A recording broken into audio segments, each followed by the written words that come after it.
Olá, Pedro! Que prazer ter Olá, você tudo aqui no bom, meu Fernando? programa, direto de Portugal, gente. A gente teve que fazer mais cedo porque o Pedro fica tarde em Portugal para ele e aí a gente resolveu fazer mais cedo. Tudo bom aí contigo? Você já está morando em Portugal tem quanto tempo?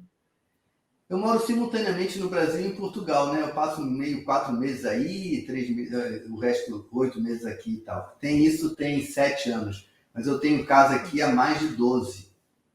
Olha só, aí você aproveita dois verões, é isso? Às vezes 2 invernos.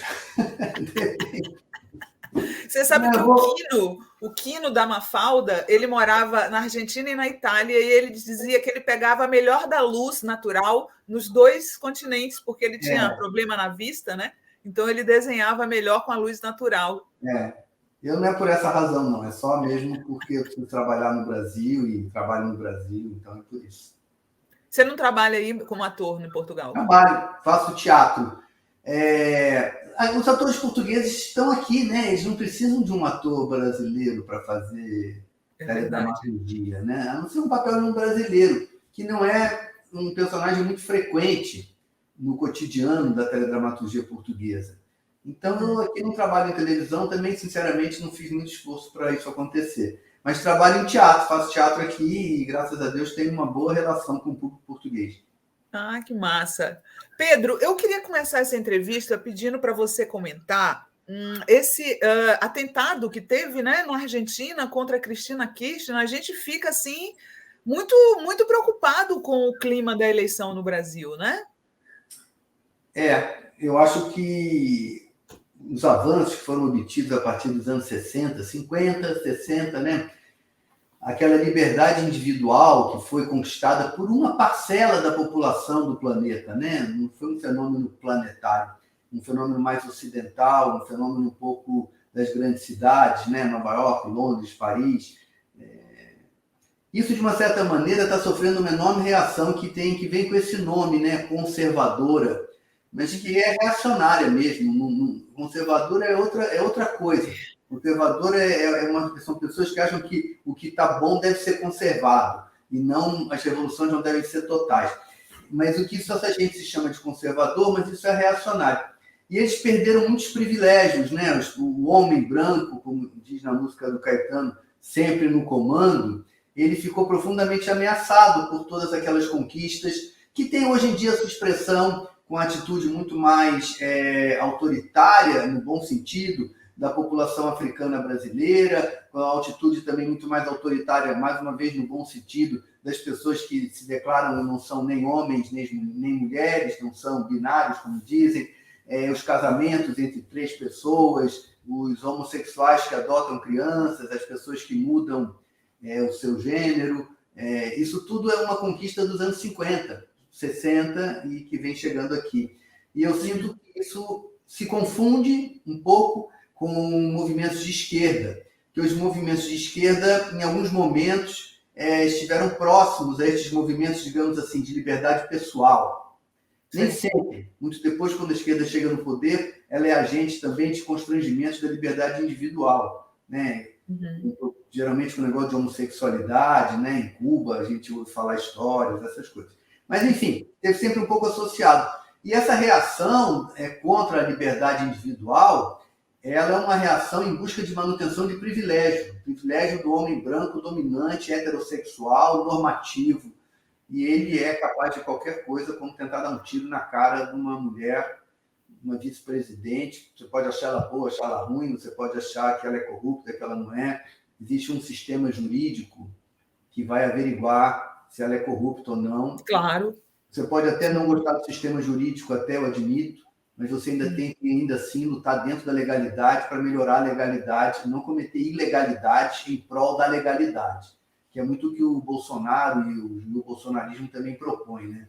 Quer dizer, o Supremo é ruim, então a gente fecha o Supremo, e não a gente melhora o Supremo, a gente melhora o Supremo Uhum. através do Congresso, a gente muda as leis, a gente muda o modo de eleger ministros. Então, essa paixão pela ilegalidade que leva uma pessoa que, infelizmente, é um brasileiro, sei lá quem é, que vai dar um tiro na cara de uma política, de uma moça, de uma senhora, né, que é política lá, é essa reação aí, né, do privilégio que quer ser mantido. Eu acho que é isso. Sim. Você não acha que, de certa maneira, o Brasil passou a exportar esse ódio à esquerda?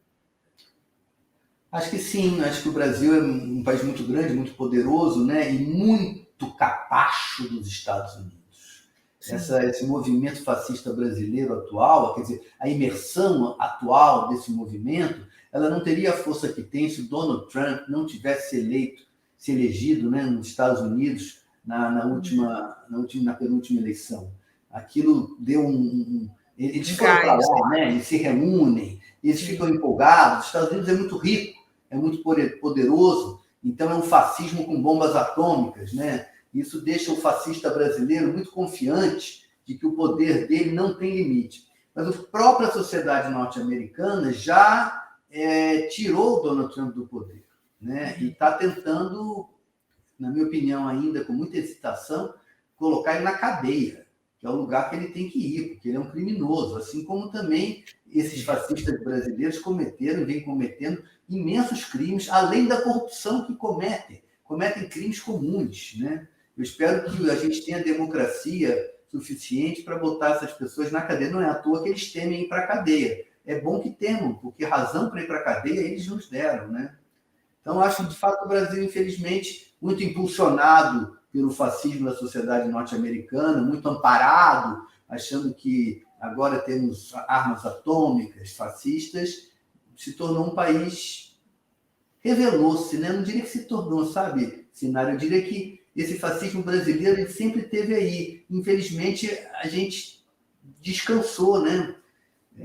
Descansou em cima da Constituição que veio depois da ditadura. Eu mesmo falo isso de mim, eu descansei, nunca imaginei, depois de ter feito ensaio para censura, depois de ter lutado por diretas já, depois de tanta coisa ter sido revelada, de ter sido escrito um livro chamado Brasil Nunca Mais, com relatos de tortura cometido pela ditadura militar, ter que enfrentar, dizer, isso nunca aconteceu, havia uma ameaça comunista, coisas que nós sabemos que são completamente inverídicas.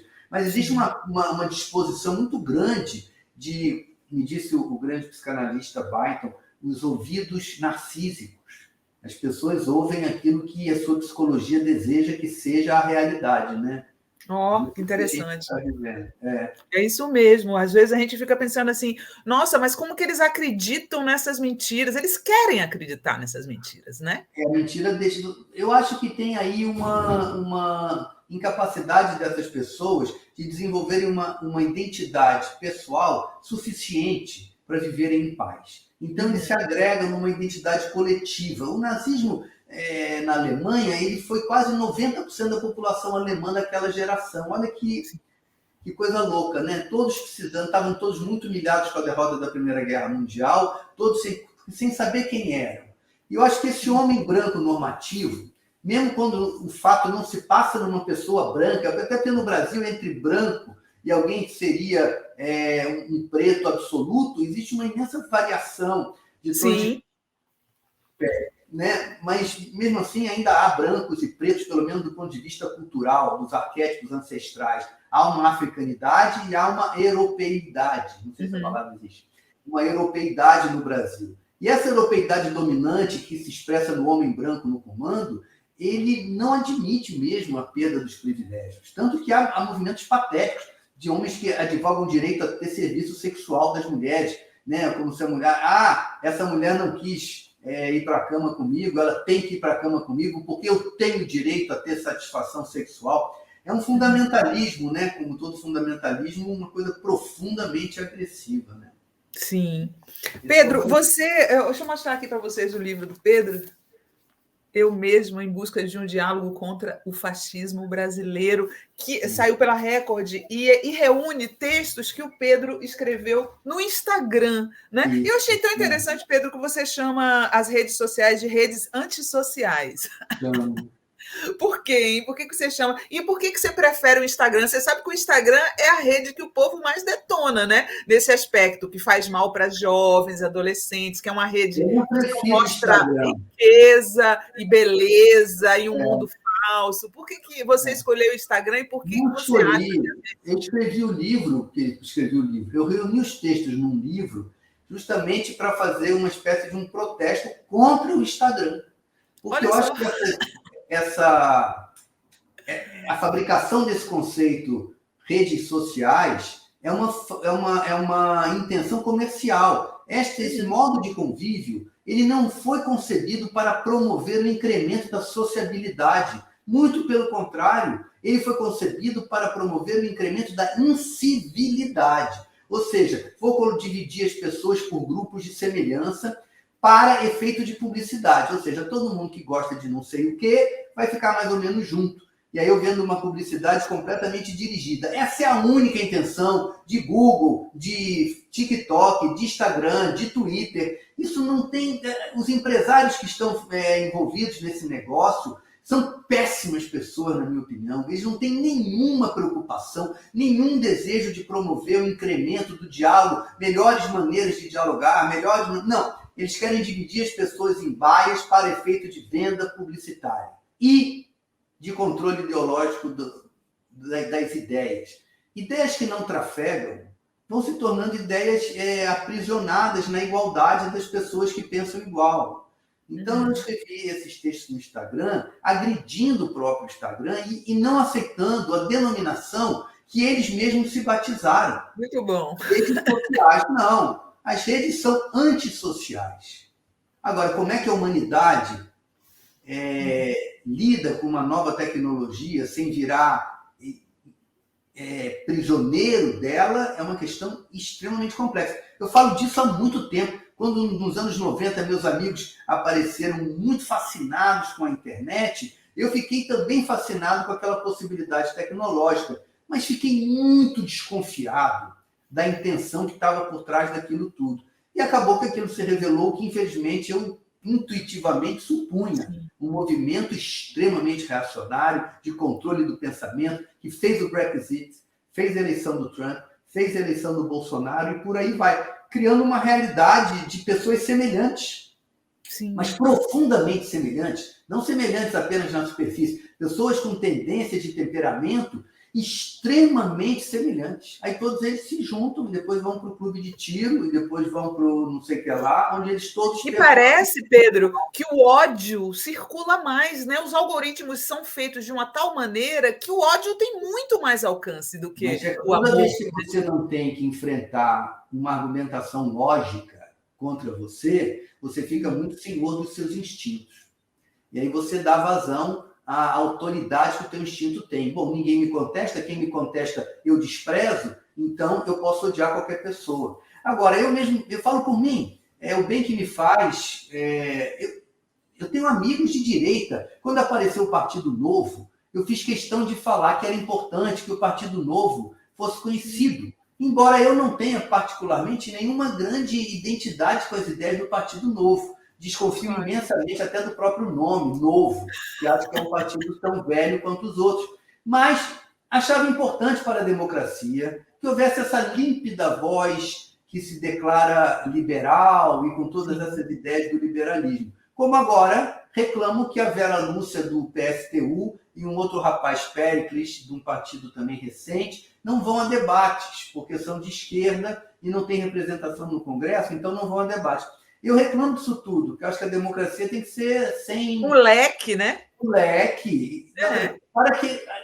Eu fui ler pensadores liberais e me fez muito bem ler Friedman e coisas conservadoras do século XIX, depois da Revolução Francesa. Eu fui na opção de coisa diferente do que eu pensava, quando o fascismo brasileiro se estabeleceu no poder através desse aventureiro que é o Messias Bolsonaro. E me fez muito bem encontrar pensamentos diferentes do que eu estava também cristalizado, também eu um pouco acomodado na teologia da libertação, nas ideias de um socialismo brando, que é mais ou menos o que foi dominante na minha geração. E eu também fui ler também mais comunistas, porque também deixar de ser um pouco brando, fui influenciado por algumas pessoas nessas redes antissociais, tem uma moça chamada Rosimar, que é bastante marxista e que me provocou muito intelectualmente. Eu tenho um amigo também chamado César, nessa mesma rede, que é conservador e que me provocou muito também intelectualmente, mas ambos são pessoas honestas. Veja, um comunista e um conservador, eles têm mais dificuldade de encontrar pontos de pacificação do diálogo do que eu com eles dois, porque eu não sou nenhuma coisa nem outra, mas é muito positivo você habitar lugares onde as pessoas pensam diferente de você, né? E as redes antissociais, elas conduzem para currais onde todo mundo pensa igual. Então é mortal. É mortal também para a esquerda, viu? É mortal para todo mundo. Eu quero só ler aqui um textinho do Pedro a esse respeito, que ele escreveu em 3 de fevereiro de 2019. A ilustração que tinha era uma chamada de matéria no Jornal Público que falava: os ecrãs impedem os jovens de desenvolver empatia. Ecrã é como os portugueses chamam as telas, tá, gente? Os ecrãs impedem os jovens de desenvolver empatia e as sociedades tornam-se brutais, né? Que é uma preocupação de todos os pais hoje em dia, que os nossos filhos estão todos viciados nas telas, né? Um vício nas telas. E aí o Pedro faz uma pensata sobre um deputado do PSL que faz um vídeo, né? Ele faz um vídeo, como todas as pessoas fazem, olhando para si mesmo, né? Olhando para si mesmo. E aí o Pedro fala assim, ó, havia algo bizarro naquela situação. O que seria? Revi o selfie vídeo e então me dei conta de que a imagem que aparece na tela quando nos selfie filmamos é a nossa. A tela é um espelho, ela nos devolve a imagem que pretendemos lançar em direção aos outros. O deputado selfie videomaker ostentava sua eloquência diante de sua própria imagem. É a si mesmo falando que ele assistia enquanto falava. Narciso diante de ninguém mais. Então entendi a paixão selfie-tesuda que animava aquele representante do povo que votou nele, ressalvo. É a si mesmo que ele admirava enquanto falava. Quer dizer, a tela diante de nós servindo de barreira para a gente enxergar o outro, né? Isso que você coloca é muito perigoso, né, Pedro? É um espelho, isso não é à toa. Quer dizer, essa máquina, ela é concebida e ela é pensada para que a pessoa não saia nem de si mesma. Quer dizer, até quando eu estou me dirigindo a outras pessoas, quem eu vejo perante a tela sou eu mesmo. Então eu falo para mim. E aí é uma paixão narcísica imensa. Eu vi que era depois esse aí que foi preso por negócio de atacar o Supremo Tribunal Federal, se eu não me engano. Esse Silveira aí, esse rapaz. E, veja, isso é uma armadilha psicológica. Os donos dessas empresas, eles não são bobos. Eles estudam a psicologia humana, estudam o funcionamento das emoções. Eu tenho filhas adolescentes, eu vejo exatamente como eles montam a armadilha para você ficar olhando para essa tela para receber publicidade. A televisão não era diferente, mas a televisão ela ainda acontecia num ambiente mais ou menos público, porque você estava na sala, tinha teu pai, tua mãe, tinha talvez uma funcionária doméstica que passava, tinha uma campanha que tocava o telefone, você estava dividindo a tela da televisão com mais alguém. Era melhor, E já era ruim. Eu li menos livros do que teria lido se a televisão não tivesse me capturado na minha juventude para ficar diante dela e sendo bombardeado pela publicidade, né? Então, a publicidade é a questão. Todo mundo finge que a publicidade não tem nada a ver com isso. Isso é mentira. Se essas coisas pararem de ter publicidade, elas param de ter receita e elas desaparecem da noite para o dia. E eu acredito que fará muito pouca falta. Qual foi a estratégia que você utilizou com suas filhas adolescentes? Conta aí pra gente, para tirar elas um pouquinho dessa tentar criar outros estímulos intelectuais. É assim que você, sei lá, tenta tirar... Mas é dificílimo. E eu falo por mim também. Toda vez que eu publico uma coisa no Instagram, eu só escrevo sobre política. Eu não escrevo sobre a minha vida pessoal. Eu só escrevo sobre o fascismo brasileiro, aspectos do fascismo brasileiro, e um ou outro comentário que eu faço de um livro que eu li, de uma peça de teatro, que também é uma maneira de resistir ao monolito intelectual do fascismo brasileiro. Mas toda vez que eu publico, eu percebo como eu fico ansioso por receber aquela confirmação que vem através do like, através do elogio. A pessoa fala, nossa, que texto maravilhoso, você é tão lúcido. Eu fico também muito cativado por esse agrado na personalidade. Sim. E eu sou uma pessoa que, pela natureza da minha profissão, já recebo imensos retornos do que faço. Você imagina alguém que não é ator, que trabalha dentro de um hospital ou dentro de um escritório, a ansiedade que a pessoa tem de participar da sociedade e de receber o aplauso pelo que pensa, pelo que diz, ou pela praia que foi, pelo biquíni que vestiu, pelo calção que vestiu, pelo óculos novo que tem, pelo carro novo que comprou. É um simulacro de aceitação social, né? Essas empresas são muito perigosas. E essas pessoas que dominam essas empresas não têm ética alguma. Todos têm uma pose de pessoas acima do bem e do mal, de grandes gênios da contemporaneidade. Agora, esse conto do vigário de moeda virtual, Bitcoin, essa coisa, é muito semelhante. Como é que você compra uma moeda que é emitida por um particular? Desde quando uma pessoa particular, tá aqui essa moeda, ela tem valor. Tem valor se alguém achar que ela tem? Ok, isso é um tipo de valor. Mas quando você compra uma moeda que foi emitida por uma nação, o valor da moeda é a riqueza que aquela nação tem. Portanto, a moeda virtual, embora uma possibilidade tecnológica muito interessante, eu só confiarei no dia que ela foi emitida por um Estado soberano. Mas assim, não é tão diferente do dinheiro da especulação financeira, que também é um dinheiro que não é palpável, né? As pessoas falam assim, fulano é bilionário, mas ele não tem dinheiro. Ele não tem. Não, é que tem eu não entendo muito de economia. Tem um dinheiro que é um dinheiro meio que só existe pela própria especulação, né? Quer dizer, Exato. Porque valerá se alguém quiser comprar de mim esse dinheiro que parece que representa os dividendos de uma determinada empresa, se a empresa for bem ter lucro. É mais real ainda do que, para mim, a moeda virtual, que é realmente uma moeda que não está ligada a nenhuma riqueza. Sim. Você não faz nada com essa moeda se amanhã todo mundo desacreditar dela. Entende? Enquanto que você sempre poderá fazer alguma coisa de uma moeda que está garantida pela nação. No mínimo, a Terra, fisicamente, a parte do planeta que configura aquela nação, responde pelo valor daquela moeda. Eu estou falando disso porque eu acho que tem muita desonestidade na tecnologia, sabe? A gente, como ela é fascinante, e claro que a tecnologia é fascinante, nós somos muito pouco críticos às ofertas tecnológicas, entende? E eu acho que é business, é gente fazendo dinheiro, criando também necessidades que nós não temos, de passarmos dinheiro um para o outro numa velocidade extraordinária, e aí inventa Pix, e tudo vai ficando mais fácil. E eu acho que tudo vai ficando mais cansativo, mais controlado, mais bombardeado pela publicidade. Eu estou ficando um retrógrado nesse sentido. Estou achando que há 30 anos atrás eu gostava de comprar LP, né? Porque o LP era uma obra de arte inteiro. Sim. Ele tinha capa, tinha encarte, o próprio disco em si, você tinha uma fisicalidade com ele, você botava ele numa vitrola, você tomava uma decisão de ouvir, ele tocava um lado, você trocava o lado, e existia uma cerimônia em torno do LP. Agora, você compra uma música ou outra.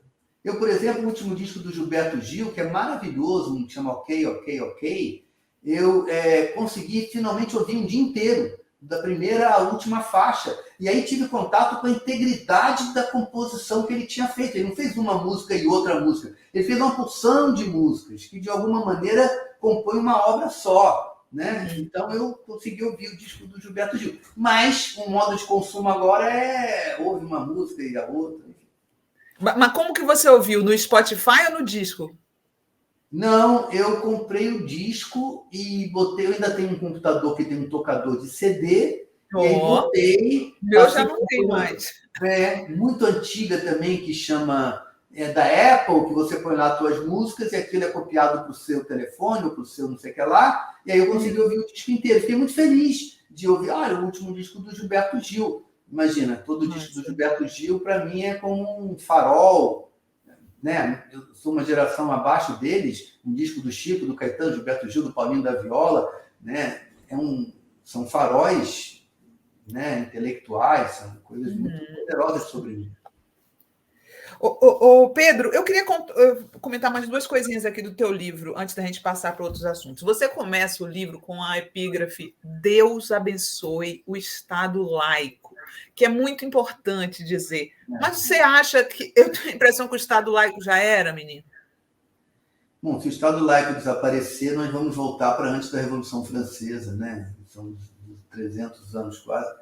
É uma loucura. Eu acho que o Brasil caminha a passos largos com um fundamentalismo religioso de falsa religiosidade, como todo fundamentalismo. Durante a Idade Média, quando o fundamentalismo era católico, né? Quando o Império Romano pegou para si a religião cristã e fez do Império Romano um Império Católico, aquela religiosidade também era falsa, né? Nunca uma religiosidade verdadeira dá razão para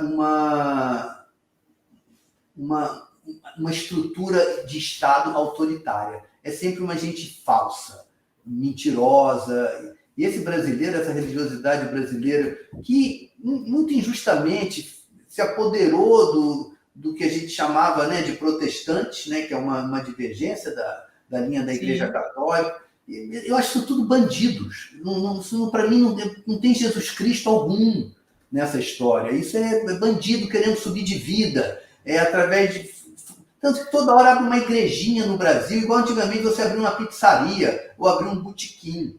Agora, eles são poderosos. O anseio por religiosidade na população brasileira é muito grande. Então, tem uma demanda de ouvir a palavra de Deus. E aí vem um desonesto, um bandido, um péssimo leitor da Bíblia, inventa uma leitura da Bíblia, inventa um Jesus Cristo que não é aquele que em nenhuma hipótese razoável... Eu conheço bastante os evangelhos. Eu também. Eu sempre falo isso. Agora, o cara... O evangelho está lá, é só você ler.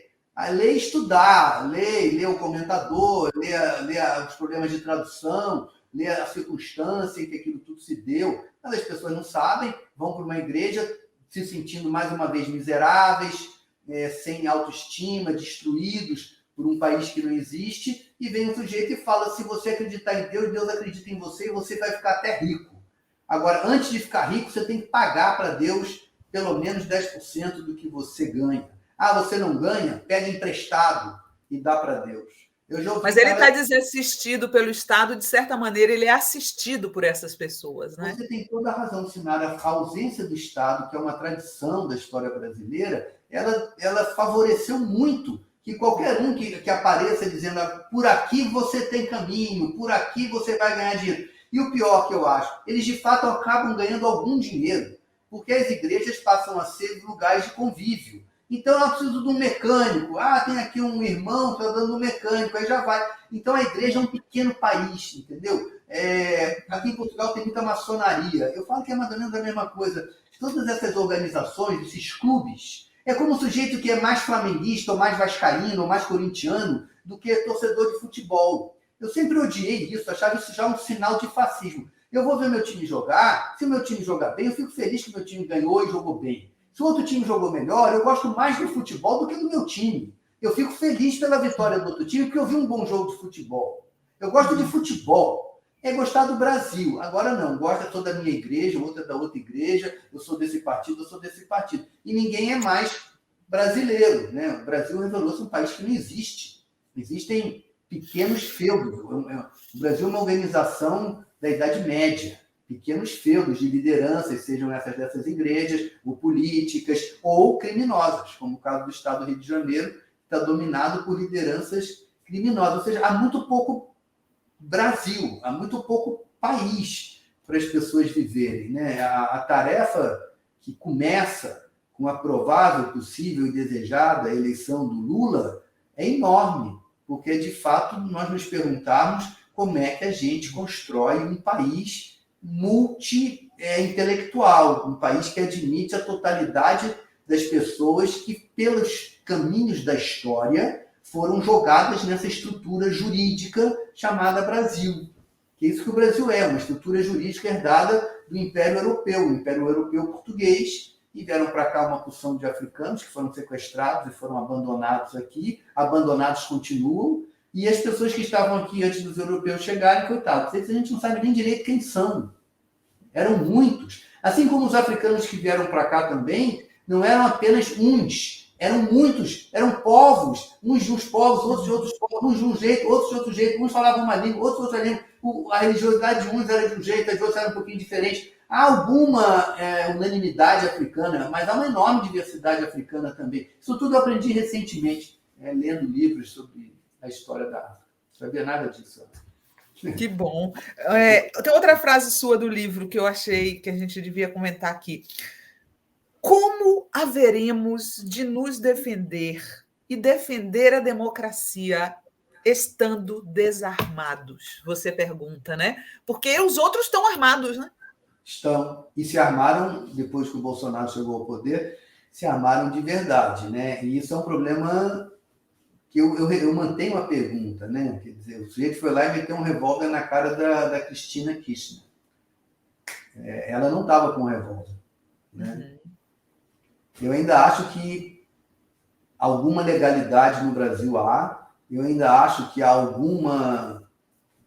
uma parte das lideranças do que a gente chama Forças Armadas, né? Exército, Marinha, Aeronáutica, é mais razoável do que a outra parte que se engajou no projeto desonesto de Jair Messias. Não acho que o Jair Messias tenha cooptado a totalidade. Se ele tivesse feito isso, ele já tinha dado um golpe militar. Acho que ele não deu porque não cooptou a totalidade. Então, tenho alguma esperança de que estes outros, que estão armados também, porque são armados pela profissão, tanto militares quanto polícia civil, quanto polícia militar e principalmente a Polícia Federal, que eles tenham maioria bélica, que eles sejam mais eficientes nos seus armamentos para, com muito louvor, nos defender a nós, que estamos desarmados. Eu não tenho hábito de andar armado. Eu até, no Brasil, por uma circunstância particular, eu comprei uma arma legalmente e eu tenho no Brasil uma arma que eu nunca dei nenhum tiro com ela. Está guardada dentro de um cofre. Mas... não... Você comprou porque você tinha uma chácara, alguma coisa assim? Não, eu comprei porque eu sofri uma ameaça e eu achei que eu tinha... que me defender. Caramba! E eu tinha aprendido a atirar quando eu fiz o que é isso, companheiro.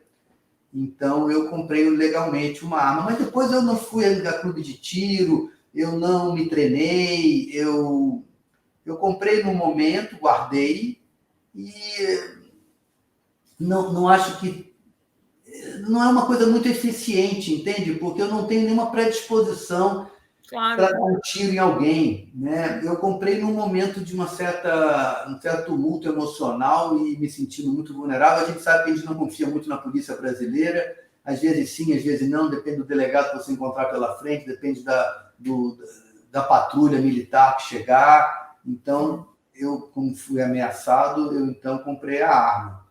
Mas não diria que eu sou uma pessoa que está armada, eu nunca ando armado, nem posso, não tenho esse direito. As balas que eu tenho certamente já não atiram mais, tem 10 anos isso, claro. Tem mais de 10 anos, 12 anos, por exemplo. Então, eu não sou uma pessoa que estive armado. A esquerda ficou muito pacifista, né? A esquerda hoje é pacifista. Né? Eu acho que também a gente não quer. Quem é que quer entrar num conflito cujo resultado final depende de matar alguém? A gente espera já ter superado essa infantilidade, né? Isso, no fundo, é uma infantilidade. Você resolver as coisas no braço é porque você não tem mesmo confiança no seu argumento. Todo mundo que grita, todo mundo que dá um tiro, que dá um tapa, é porque não confia no que pensa, né? Não tem... A velho apelou, perdeu, né? Não tem como... Eu nessa coisa do Instagram, eu argumento. Toda pessoa que chega para mim e faz um comentário que não é argumentativo, eu bloqueio e apago. Porque eu acho que faz parte da civilidade não aceitar uma conversa ineficiente. Eu, por exemplo, defendo que o Jair Messias não deveria ter sido aceito em nenhum debate. Porque uma pessoa que advoga contra a democracia não pode ser dada a ela espaço democrático. Eu acho isso um erro, uma fragilidade de nós, que de fato temos determinação de viver numa democracia. Nós não temos por obrigação entrar em debate com quem advoga pelo fim da democracia. Não. Fica aquele desclassificado lá, fica aquele desclassificado atacando o Lula de forma baixa, né? Eu achei assim, realmente me incomodou muito, Pedro. Você tem toda a razão. Eu acho que ele não deveria ter sido convidado para dizer, isso é antidemocrático. Não é. Antidemocrático é ameaçar um país inteiro com um golpe militar. Isso é que é antidemocrático. Sim. Então, eu não tenho nenhuma excitação intelectual de dizer que pessoas com esse perfil, seja esse infeliz ou tantos outros, ele tem 30% dos eleitores, é muita gente, essas pessoas, infelizmente, na minha opinião, se nós formos a maioria de 70%, queremos viver numa democracia, esses 30% que não querem viver numa democracia, eles têm que passar a geração deles encostados num canto da sociedade. Eu não tenho nenhuma disposição para ir num restaurante, para conversar, para que vá no meu... Eu não trabalho para essas pessoas, eu não tenho vontade de contar história para ninguém. Quero nada. Quero o mínimo que a lei me obriga, que é usar a mesma rua, a mesma calçada, a mesma legalidade. Apenas o mínimo que a lei me obriga, porque acho que uma pessoa que defende um torturador está abaixo da linha da civilidade, não é? Eu tenho imensos amigos de direita, eu sempre tive. Eu nasci numa família rica, de esquerda, mas rica. Isso me levou a viver em ambiente de gente rica. Eu fiz esporte de rico, um negócio de montar cavalo. Sempre tive amigos com ideias de direita, capitalistas. Ok, né? Conversava, debatia, de vez em quando alguém ficava mais nervoso, mas perdi muitos amigos, porque na hora que a carta que está na mesa é um golpe de Estado, na hora que a carta que está na mesa não houve ditadura em 64, que a carta que está na mesa é não houve tortura, havia uma ameaça comunista, aí essa carta ela é uma falsidade absoluta. Diante de uma falsidade absoluta, não há nenhuma relação que possa se estabelecer. Perdi mesmo amigos de longa data. E perdi com prazer. Perdi porque perdi. Fazer o quê, né? Foi bom você ter entrado nessa história de infância, porque eu queria... Tati, coloca aquela foto das duas moças de preto e branca que eu separei para a gente colocar aqui no programa, que são a mãe do Pedro Cardoso e a atriz Camila Amado, que ele colocou no Instagram dele, que eu achei tão fofo. Aliás, sua mãe linda, né? Demais. Linda. Minha mãe é muito linda. E aí, você conta que da Camila você ouviu pela primeira vez a palavra subversão. Achei muito legal. É daí que vem teu pensamento de esquerda, que você sempre foi uma pessoa de esquerda, minha mãe, né? Meu pai, meu avô, o pai da minha mãe, o pai do meu pai, todas pessoas muito, modéstia à parte, muito boa formação intelectual, entendeu? Assim, meu pai, minha mãe, a gente teve uma educação para a frentex, como se falava, assim, muita liberdade. Eu fui educado com muita liberdade. Então, a ideia de não ter liberdade é insuportável para mim. Eu fui educado com muito respeito por mim, quer dizer, pelo meu modo de ser, meu modo de pensar, pelas minhas dificuldades. Eu sou disléxico, por exemplo, eu escrevo até hoje, com erros de ortografia. E nunca minha mãe ou meu pai me diminuíram porque eu tinha essa característica, entendeu? Eles me fizeram compreender que isso era um desafio. Em certas circunstâncias, isso ia me trazer problemas objetivos. Imagina, eu sou um escritor e escrevo exceção, nem sei como é, com 2 S lá, errado. Né? Eu escrevo as coisas um pouco errado. Mas eu fui respeitado pela minha família, entende? Então, acredito que fiquei uma pessoa intelectualmente livre. Ou seja, diante de um fato, eu não estou amarrado, eu não tenho que pensar como alguém já pensou. Eu sou convidado a uma originalidade pela educação que eu tive. Eu tive muita sorte. Minha mãe, meu pai, meus avós. Eram comunistas? Não, comunistas não. Não mesmo. Eram pessoas... Minha mãe, bem de esquerda, todo mundo rico, tá? Uma certa contradição. Rico de que área, assim? Não, meu avô, o pai da minha mãe, era banqueiro, era um homem rico. E o meu pai foi um advogado com bastante sucesso em algum momento da vida, e ganhou dinheiro também. Então havia dinheiro, mas sempre havia, principalmente para do meu pai, de minha mãe, uma explicação muito objetiva de que modo que o dinheiro aparece na frente da gente, inclusive da injustiça inevitável se você está dentro de um sistema injusto. Não há dentro do mundo injusto como ganhar um dinheiro que é totalmente justo. Eu, na hora na televisão, eu ganhei muito dinheiro, porque a Grande Família durou muito tempo no ar e fez muito sucesso. É um dinheiro justo, você dirá. E quer dizer, eu estava trabalhando e a Rede Globo estava vendendo espaço publicitário. Mas para que eu ganhasse tanto, talvez fosse preciso que outras pessoas dentro do mesmo empreendimento não ganhassem tão bem, entende? ou que a publicidade que a Rede Globo aceita divulgar seja uma publicidade sobre a qual ela não exerce nenhuma crítica. Então, mesmo o dinheiro que eu ganhei honestamente com o meu trabalho é um dinheiro que tem alguma mácula, entende? Ele não chega na minha mão muito limpo. E eu não fico me maltratando, porque o que eu aprendi é que não há um dinheiro limpo num mundo que não é limpo. Eu estou escrevendo uma peça com a Graziela Amoreto que chama A Pessoa Honesta, que é sobre isso. É de que modo ser honesto num mundo que é desonesto. Numa estrutura econômica que é toda ela desonesta, como é que alguém vai ser honesto? É uma tensão existencial muito grande. Mas eu tive uma boa educação. E minha mãe, gostei de você mostrar a foto, ela era realmente ela é muito linda. E a Camila é uma pessoa que eu adorava, porque muito novinho, ela era um temperamento muito revolucionário. Assim, uma pessoa... A minha mãe era um pouco mais, assim, casou jovem e tal. A Camila era uma pessoa muito livre, falava coisas sobre sexo. Ela era muito amiga da minha mãe, eu chamo ela de tia, e é uma das pessoas que me provocou e me marcou intelectualmente da melhor maneira.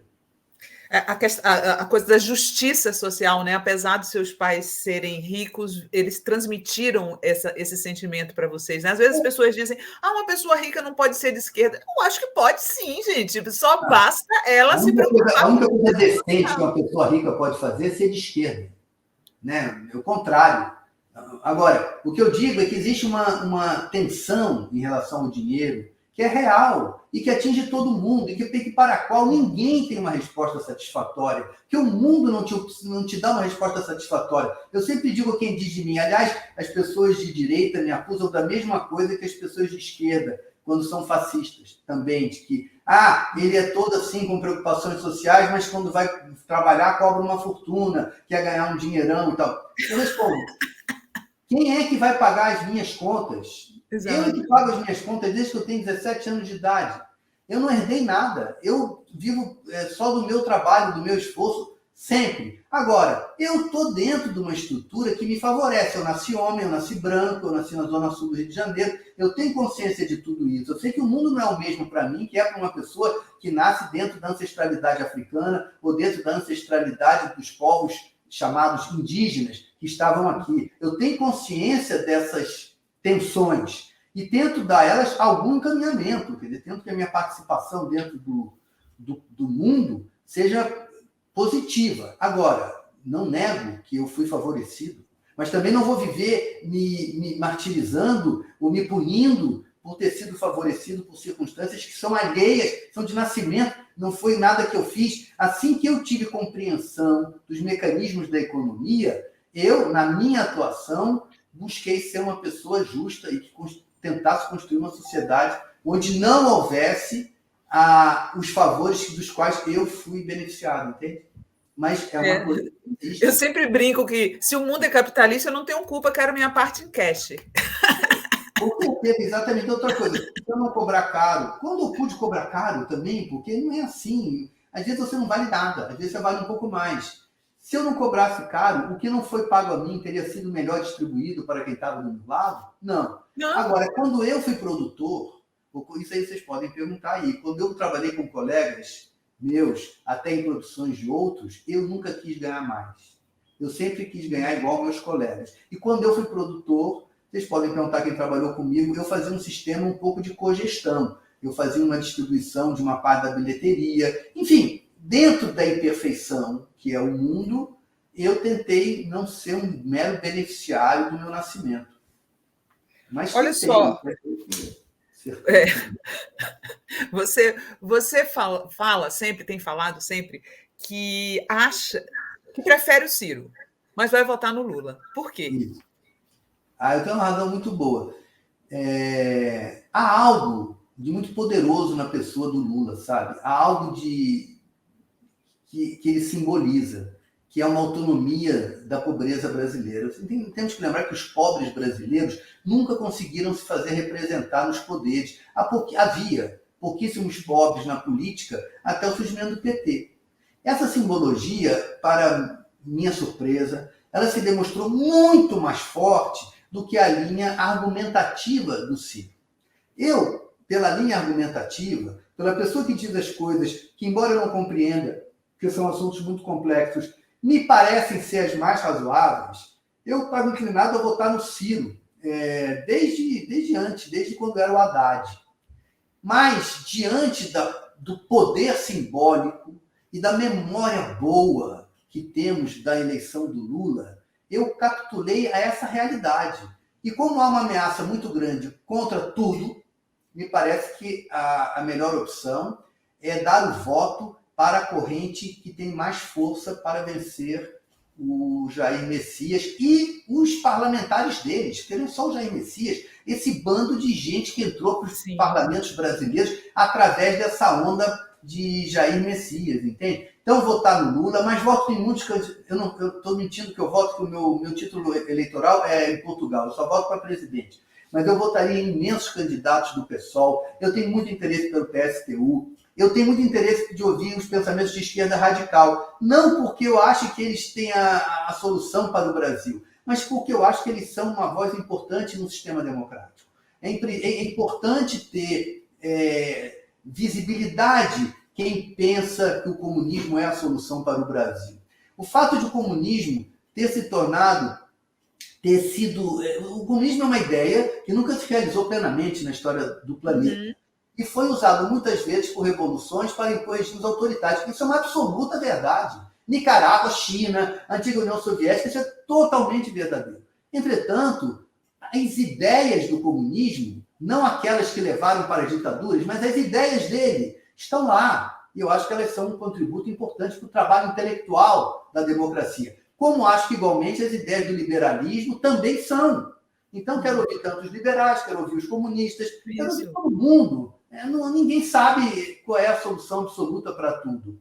Então, acho importante essas coisas todas. Vou votar no Ciro, vou votar no Lula, ao Ato vou votar no Lula, votaria no Ciro, mas voto também Chico Alencar, a Sâmia, esse rapaz também, Glauber Braga, que é um guerreiro. Eu gostaria de votar numa opção de gente. Falei alguns, que são os nomes que estão mais... Renata, né? Eu vi que Renata Souza também. Adoro também. Todo mundo que tem que tirar, o que tem que tirar são os desonestos. Essa gente que é desonesta, que é falso religioso, botou capitão, não sei das quantas, já acho que não deve pegar. Pastor, não sei, não. A pessoa não é pastor, não é capitão. A pessoa é uma pessoa que tem ideias. Aí diz as ideias que tem. Agora, já se diz capitão, já se diz pastor, já se diz não sei o que, é bombeiro.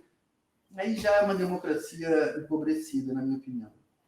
Só para a gente terminar esse assunto do Ciro, você não acha que o Ciro, a terceira via de maneira geral, de certa forma, hoje o papel dela é sabotar a vitória do Lula no primeiro turno? Eu acho que a terceira via há um erro conceitual quando a gente deseja a terceira via. Eu desejo as 1000 vias. Não há essa outra pessoa que ocupa um lugar desse salvador da pátria, entende? Eu, na verdade, tenho escrito muito contra a ideia cristã do salvador da pátria. Não é nem o Ciro, nem o Lula. É uma totalidade, é uma determinação coletiva, é uma variação de pessoas unidas por um bem maior, que é a própria democracia, que vai nos livrar do fascismo, entende? Então, eu nunca caí nessa conversa da terceira via. Eu desejava um terceiro mundo, um outro sistema político, uma outra organização da sociedade, mas não esse outro, esse Sebastião, que se não for o Lula, então é o Ciro, se não é o Ciro, então é alguém que vai surgir. O Lula, ele não é só o Lula, ele agora talvez seja só o Lula, mas o Lula, quando surgiu, ele era uma força da sociedade brasileira enorme, ele era um partido chamado Partido dos Trabalhadores. E isso sim é uma ideia. Quando o Lula disse que ele não era, que ele era invencível porque ele era uma ideia, eu achei muito ruim ele dizer que ele era uma ideia. O que era uma ideia era o PT, o Partido dos Trabalhadores. Havia um partido que representa o interesse dos trabalhadores numa sociedade dividida entre capitalistas e trabalhadores é fundamental para a democracia. Então, essa ideia que, no fundo, eu ainda tenho paixão por um Partido dos Trabalhadores, mesmo que ele hoje chame PSOL, PSTU, não sei o que lá. Agora, veja, eu não quero só um Partido dos Trabalhadores, também tenho paixão por haver um partido dos capitalistas, que acham que têm o direito de explorar o trabalho. Vamos agora fazer a queda de braço do trabalho intelectual e vencer pelo argumento, e não pela imposição da minha vontade com um revólver na cara da Cristina Kirchner. Pois é. Bom, só para a gente terminar aqui e passar para as dicas que o Pedro trouxe, dicas para vocês também. Eu não podia terminar essa entrevista sem falar de Agostinho Carrara. Fiquei muito chocado você dizendo que queria ver o Agostinho defender o Bolsonaro, mas eu vi uma foto de um menininho, gente, um menininho, olha que engraçado, o menininho lá de Minas Gerais, o Danilo, que é fã do Agostinho, ele se chama Carrarinha, e ele fez essa festa temática em homenagem ao Agostinho, e o Pedro até saudou ele nas redes sociais. É um personagem que marcou muito e as pessoas têm muito carinho pelo Agostinho, né? Você acha que o Agostinho defenderia o Bolsonaro mesmo? É brincadeira sua? Não, não é brincadeira, não. Acho que o Agostinho ele era um personagem cuja uma das características maiores dele era uma enorme intranquilidade quanto a ele mesmo, né? Então ele iria sempre na maré que está mais forte. Então quando houve aquele movimento lá, eu acho que o Agostinho embarcaria tranquilamente naquilo e talvez hoje ele estaria tranquilamente votando no Lula, entende? O Agostinho seria um desses que de votar no Bolsonaro passou a votar no Lula, porque vota não pelo que pensa, mas por o Agostinho, mas porque é arrebatado pela sua própria dificuldade de estar no mundo, né? Sua própria. Sim. Eu dizia isso, é o Macunaíma, o Agostinho, né? Eu tenho essa impressão. Ele fez muito sucesso, eu acho. Primeiro por causa do figurino, né? Que é maravilhoso, do Cal. Mas ele fez muito sucesso, porque o programa era todo muito bom, tinha muitas qualidades. Engraçadíssimo, né? Ontem eu fiquei lembrando daquele programa do vinagrete, do tráfico de vinagrete. Gente, aquele programa é hilário. Eu, quando vejo, não lembro nada. Meu Deus, não lembro. Mas acho que o Agostinho fez muito sucesso porque ele é essa tradição do Macunaíma. E o Macunaíma é o herói brasileiro por excelência mesmo, né? É um herói que, se existir um herói brasileiro, ele é o Macunaíma. Você me falou, eu contei para o Pedro, gente, que uma vez eu entrevistei ele para a revista VIP, que era uma revista meio engraçadinha, e eu tinha que fazer perguntas engraçadinhas para o Pedro, que era chato para mim, mas ossos do ofício. E o Pedro, eu lembrei da pergunta, eu falei para o Pedro, e você usa na vida real as camisas do Agostinho? Ele não gostou nada e ficou bravo. E ele falou para mim que é muito chato para o ator que faz papéis cômicos as pessoas acharem que ele tem que ser engraçado o tempo todo, né, Pedro? Não é chato, é uma... Veja, a partir de determinado momento, a indústria do audiovisual, acho que foi nos Estados Unidos, anos 30, começou a vender não mais o trabalho do ator no personagem, começou a vender a biografia do ator. Um exemplo maior talvez seja Marilyn Monroe. Ela era mais famosa por ser quem ela era do que por algum personagem que ela tenha feito. Entende? Isso é muito ruim. Isso induz o público a uma certa identificação entre o ator e o personagem, que é muito falso. E também induz os atores a se identificarem com os personagens, tirando dos atores a grande característica do ato de representar, que é representar o diferente de si mesmo, não a si mesmo. Não é a mim que eu estou representando, é alguma figura da sociedade, entende? Eu encontrei muitos atores que chegam e sempre defendem o personagem, que já é uma expressão bem ruim. Você não tem que defender, você tem que expor o personagem, como se estivessem defendendo a si mesmos, né? Então, isso é que me incomodava. Quando eu te falei isso, eu era muito jovem e ainda não tinha toda essa compreensão. Mas o que me incomoda é isso, é eu perder a terceira pessoa, eu passar a ser visto como uma primeira pessoa. Eu não tenho nada a ver com o Agostinho, nem com nenhum outro personagem que eu fiz. E quando eu falo, como eu estou falando com você agora, eu sou uma primeira pessoa. Eu não estou me narrando. E também comecei a ter muita dificuldade, sabe, Sinara, com programas de entrevista em que você tem que ser permanentemente alegre, permanentemente alto astral, porque são programas dominados pela publicidade. Então você tem que ter... esse negócio assim...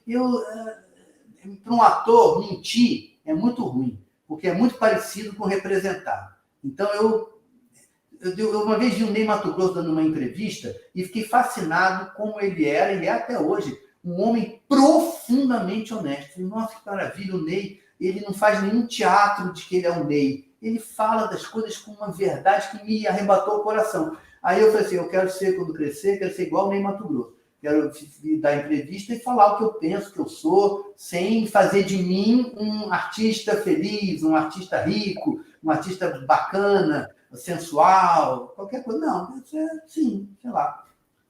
É massa você falar isso, porque outro dia eu vi duas entrevistas seguidas que falavam mais ou menos a mesma coisa. A Suzana Vieira, foram entrevistar ela. Ah, qual foi o seu aprendizado? Ela falou, nenhum. De 80 anos de vida, ela falou, nenhum. Eu adorei. E aí a Marieta Severo também deu uma entrevista e falou o seguinte: o que você não gosta assim, na idade madura? Ela falou, às vezes me enche um pouco o saco esse negócio de sabedoria.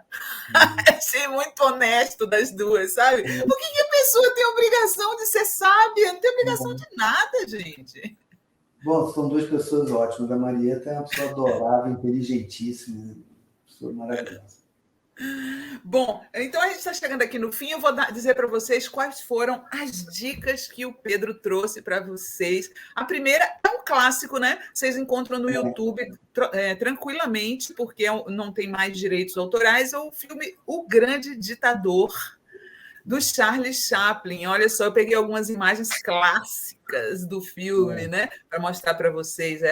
Foi até usado na abertura de uma novela da Globo, uma época. E tem a outra, essa daí também, que está no cartaz do filme. É muito oportuno. Esse filme é uma obra-prima extraordinária. Por que você indicou para as pessoas? Conta aí. Indiquei por conta do não realismo, sabe? Eu tenho sofrido muito com o realismo. O realismo é uma doença, na minha opinião, porque a realidade não é representável. A realidade só é vivível. Você só pode viver o real. Você não pode representar o real. Então, toda representação do real é simbólica. Esse filme do Chaplin, ele é evidentemente simbólico, entendeu? As ideias, as brincadeiras, é poesia pura, não é tentativa de reprodução da realidade. É um assunto muito complexo, a gente pode falar dele numa outra oportunidade. Qual é a razão de haver essa ambição de reproduzir o real? Na minha opinião, é para haver também controle ideológico do mundo. Se eu mostro o mundo e não uma opinião sobre o mundo, eu estou dizendo que o mundo é do jeito que eu estou mostrando. Essa é a tentação do realismo. Então, me ocorreu sugerir esse filme pelo oportuno do tema. É um filme que me faz chorar toda vez que eu assisto. Me faz chorar de rir, do começo ao fim. E mesmo aquele texto final, que é um texto emotivo, que é um texto que alguns dizem que é piegas, eu acho beleza até na pieguice, se é que é naquilo, entendeu? Acho aquele filme extraordinário, um filme que foi feito um pouco antes da guerra, é genial. E o Chaplin é o maior ator de cinema que já andou por aí, né? Isso que me ocorreu. É muito bom. E o outro filme a outra dica do Pedro é um samba, é o samba do Chico Buarque. A gente não consegue colocar o samba aqui, Pedro, por causa de direitos autorais, eles derrubam a nossa live. Mas eu peguei o samba aí, ó, Chico Buarque, que tal um samba? Que é um samba que ele fala da situação brasileira hoje, que o Pedro achou que seria interessante indicar para vocês. Porque o Chico Buarque ele tem milhares de qualidades, mas uma das que mais me comove é que eu acho ele uma pessoa, um artista, com um grande senso de humor. E ele sempre tem uma palavra positiva, entendeu? Assim, ele sempre tem uma palavra boa. Eu acho que isso faz bem a mim, que sou uma pessoa talvez mais amargurado com as coisas. O Chico sempre me traz que tal um samba? Que diante dessa dificuldade imensa que a gente está atravessando com esse Jair Messias no poder, que tal um samba? Agora que há alguma possibilidade desse homem sair desse cargo de tanto poder que ele está. Que tal um samba? Você tem otimismo? Você tem esse otimismo? Eu tenho que tal um samba, eu tenho que ter, né? Que tal um samba. Eu não acho que a eleição do Lula resolve tudo, muito pelo contrário, acho que vai continuar muito difícil tudo. Mas a manutenção desse genocida aí no poder, um homem que adora torturadores, ele é muito pior do que o Brasil. O Brasil é um lugar ruim, mas o Bolsonaro, na minha opinião, ele é muito pior do que o Brasil. O Brasil merece, pelo menos, voltar para aquela ruindade onde ele estava, da onde ele pode ir para um lugar melhor, que está um samba. Né? Que tem um verso lindo que ele fala que tal criar um filho, né? Numa cidade legal, a pele escura. É muito linda a música, eu adorei. Ele é o nosso pior, né? Acho que o Bolsonaro é o nosso pior, né? É o pior do Brasil, né? Ele é um homem agressivo, né? Com uma agressividade prazerosa, ele é sádico, né? E ele encontrou um momento em que ele foi expressão do sadismo. Nenhum país que teve 350 anos de escravização de pessoas pode imaginar de si mesmo que não tinha prazer em fazer os outros sofrer, né? É claro que tinha. E essa corrente sádica, ela é um rio que está aí, subterrâneo, e que de vez em quando erupte fala, deve ser, né? Tem uma erupção desse sadismo, né? Dessa violência contra o ser humano. São 350 anos de escravização e de genocídio dos povos que estavam aqui antes. Não é 1 ou 2 ou 3 anos, não. É muito tempo. Não dá para a gente achar que a gente vai nascer uma república, agora é república, oba, acabou a escravidão, oba, acabou. Não, acabou nada. Houve uma mudança no sistema jurídico, mas não houve ainda, está havendo muito lentamente, até o momento atual, um momento muito forte das pessoas que são descendentes das pessoas que vieram para cá, sequestradas, escravizadas, que estão recuperando até direitos sobre o modo como a gente fala a própria língua, né? Dos preconceitos que estão embutidos dentro da língua e estão reivindicando, e estão lutando. Eu acho que é um bom momento. Bom, a gente está terminando aqui. O Pedro, eu combinei com o Pedro que ele ia fechar o programa lendo um poema do Chacal, que é um poeta que a gente adora. Eu tenho um livro do Chacal aqui da minha adolescência. Já entrevistei ele aqui no programa, se vocês quiserem conhecê-lo. E o Pedro vai... Tati, aumenta o Pedro e deixa eu pequenininha para ele ler o poema. É um poema que eu usei para epígrafe desse livro aqui, que é um livrinho que eu escrevi, que é um romancezinho, uma brincadeira. E é muito lindo, chama assim, o Chacal diz assim: como era bom o tempo em que Marx explicava o mundo. Tudo era luta de classes. Como era simples o tempo em que Freud explicava que Édipo tudo explicava. Tudo era clarinho, limpinho, explicadinho. Tudo muito mais asséptico do que era quando eu nasci. Hoje, rodado, sambado, pirado, descobri que é preciso aprender a nascer todo dia. Esse é o poeminho do Chacal, que eu acho uma obra-prima. Muito bom. Pedro, foi um prazer conversar com você, viu? Tudo de bom aí e dias melhores virão para nós, né? Virão. Parabéns pelo seu programa, pela sua persistência, pelo seu empenho aí em ajudar a construir uma civilidade boa para nós. Obrigado mesmo pela oportunidade. Tá bom, ó. Beijão, querido. Tchau. Valeu, tchau.